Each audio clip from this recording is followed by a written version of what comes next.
hoping to stop another West African coup in its tracks. Niger's Western backers and the regional bloc ECOWAS have frozen millions of dollars in aid. And on Sunday, Chad's President Idriss Déby met with Niger's ousted leader Mohamed Bazoum and separately with coup leader Abdourahmane Tiani in an effort to end the crisis. I am not able to tell you what they have discussed. You have seen President Déby. He has met with the president and with the putschists. And what I can tell you is that at the end of these meetings, he returned to Chad. So I believe that very soon we will hear about the conclusions of these meetings. What I know is that everything is in place for the constitutional order to be re-established as soon as possible. Such measures may include the use of force. But it's the threat of direct intervention that has alarmed Niger's military. On Sunday, ECOWAS threatened to use force unless civilian rule was restored within a week. And coup leaders have accused France, which has thousands of troops in Niger, of plotting an attack. That's been denied by Paris.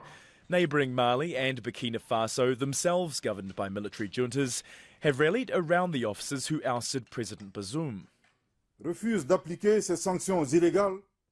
refuse to apply these illegal, illegitimate and inhumane sanctions against the people of Niger.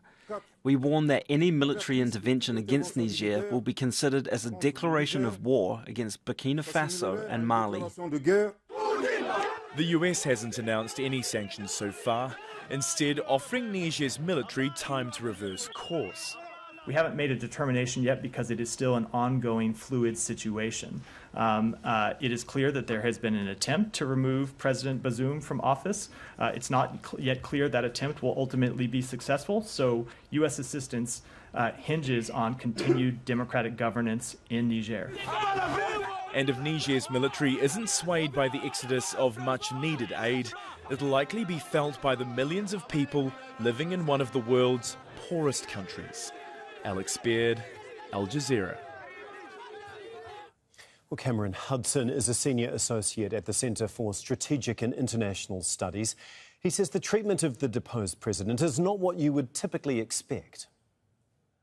I've been saying this from the beginning. I mean, he has a telephone. That telephone is reportedly being monitored by the junta, but he's able to receive calls. So he's received in the last few days calls from the Secretary of State, our UN ambassador, other world leaders.